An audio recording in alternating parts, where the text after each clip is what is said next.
ಪೂರ್ವಕವಾದ ಸ್ವಾಗತವನ್ನು ಕೊಡ್ತೇನೆ. ಸನ್ಮಾನ್ಯ ಶ್ರೀ ನಿಖಿಲ್ ಉಮೇಶ್ ಕತ್ತಿ ಅವರು ಆಗಮಿಸಬೇಕಾಗಿತ್ತು, ಅವರು ಬಂದಿಲ್ಲ. ಆದರೂ ಕೂಡ ಅವರಿಗೂ ಕೂಡ ಸ್ವಾಗತವನ್ನು ಕೋರ್ತೇನೆ. ಅದೇ ರೀತಿ ನಮ್ಮ ತಹಶೀಲ್ದಾರ್ ಅವರು, ಅವ್ರಿಗೂ ಕೂಡ ಯಾಕೋ ಆರಾಮ ಅನಿಸ್ತಾ ಇಲ್ಲ ಅಂತಂದು ಅವರು ಕೂಡ ಬಂದಿಲ್ಲ, ಅವ್ರಿಗೂ ಕೂಡ ಸ್ವಾಗತವನ್ನು ಕೋರ್ತೇನೆ.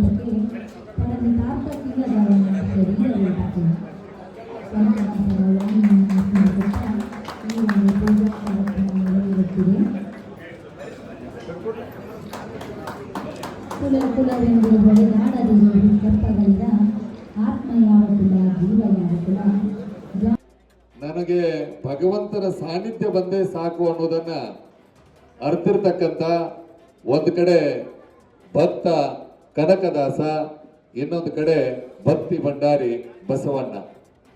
ನಮಗೆಲ್ಲರಿಗೂ ಏನು ಒಂದು ನಮಗೆ ಇನ್ನೊಂದು ಅದು ಇದು ಅನ್ನೋದಿರ್ತದೆ, ಹೆಚ್ಚು ಕಡಿಮೆ ಅನ್ನೋದಿರ್ತದೆ. ಆದ್ರೆ ಎಲ್ಲರನ್ನು ಒಪ್ಪಿಕೊಳ್ಳುವಂತ ಒಂದು ಉದಾತ್ತ ವಿಚಾರವನ್ನ ಒಳಗೊಂಡಿರುವಂತವರು ಭಕ್ತ ಕನಕದಾಸರು. ಕೇವಲ ಭಕ್ತ ಕನಕದಾಸರ ಜಯಂತಿಯನ್ನ ಮಾಡಿದರೆ ಸಾಲದು, ಅವರು ಏನು ಹೇಳಿದ್ದಾರೆ ಅನ್ನೋದನ್ನ ಅಳವಡಿಸಿಕೊಂಡು ನಡಿಬೇಕಾಗ್ತದೆ. ಸಮಾಜದ ಹಿರಿಯರು, ಎಲ್ಲರಿಗೂ ಕುರುಬ ಸಮಾಜದ ವತಿಯಿಂದ ಕನಕ ಸದ್ಭಾವನೆ ನಡೆಯುತ್ತಿದೆ. ಮೆಚ್ಕೋಬೇಕು. ನಾನು ಸ್ವಲ್ಪ ವಿಷಯ ಗಂಭೀರನೇ ನಂದು. ನನ್ನ ವಿಷಯ ಪ್ರತಿರೋಧದ ನೆಲೆಗಳು. ತಮಗೆಲ್ಲ ಗೊತ್ತಿರಲಿ, ಪ್ರತಿಭಟನೆ ನಮ್ಮ ದೇಶದಲ್ಲೇ ಆಯಿತು, ಬೇರೆ ಎಲ್ಲೇ ಆಯಿತು, ನಾವು ಸಮಾಜದಲ್ಲಿ ಹಕ್ಕನ್ನು ಪಡೆಯಬೇಕಾದ್ರೆ ಆತ್ಮೀಯರೇ, ಸಮಾಧಾನದಿಂದ ಸೌಜನ್ಯದಿಂದ ಕೇಳಿದರೆ ಕೊಡ್ತಕ್ಕಂಥ ಸಮಾಜ ಬಹಳ ವಿರಳ. ಆ ಟೈಮ್ನಲ್ಲಿ ಕನಕದಾಸರು ಬಹಳ ಉಗ್ರವಾದ ಹೋರಾಟವನ್ನು ಮಾಡೋದ್ರ ಜೊತೆಗೆ ಜನಗಳನ್ನ, ನನ್ನ ಜನಗಳು, ಇಲ್ಲಿ ನನ್ನ ಜನಗಳಂದ್ರೆ ಕೇವಲ ಕುರುಬ ಸಮುದಾಯದವರು ಅಷ್ಟೇ ಅಲ್ಲ, ಎಲ್ಲ ತುಳಿತಕ್ಕೆ ಒಳಗಾಗಿರುವ ನನ್ನ ಜನಗಳು ಕೂಡ ಹಕ್ಕಿನಿಂದ ಸ್ವಾಭಿಮಾನದಿಂದ ಬದುಕಬೇಕು ಅಂತ 16ನೇ ಶತಮಾನದಲ್ಲಿ ನಿಂತು ಕೂಗನ್ನು ಮೊಳಗಿಸಿರ್ತಕ್ಕಂಥ ವ್ಯಕ್ತಿ ಯಾರಾದರೂ ಇದ್ರೆ ಅದು ದಾಸಶ್ರೇಷ್ಠ ಕನಕದಾಸರನ್ನ ನಾವು ಬಹಳ ಅಭಿಮಾನದಿಂದ ಇವತ್ತು ಅಂತಸ್ತು ಎಲ್ಲ ಇರ್ತದೆ.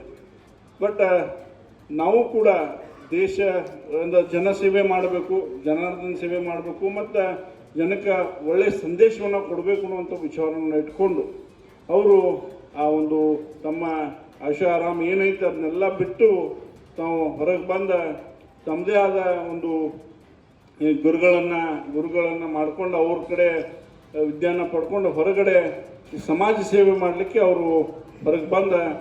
ಏನಪ್ಪ ಅಂತಂದ್ರೆ ಒಂದು ಮಾತನ್ನು ಅವರು ಹೇಳ್ತಾರೆ, ಏನಪ್ಪ ಅಂತಂದ್ರೆ ನಾವು ಎಷ್ಟು ಒಳ್ಳೆಯ ವಿಚಾರ ನೋಡ್ರಿ ಅವರು. ಅಂದರೆ ನಾವು ಯಾವ ರೀತಿ ಈಗ ಬೇರೆದವ್ರಿಗೆ ತ್ರಾಸ ಆದಾಗ ನಾವು ಅಲ್ಲಿ ಅವ್ರನ್ನ ನೋಡಿ ನಕ್ಕಿದ್ರೆ ನಾವು ಅಂದರೆ ಯಾರು ನಗ್ತಾರೆ ಅವ್ರು ಹಾಳಾಗ್ತಾರೆ.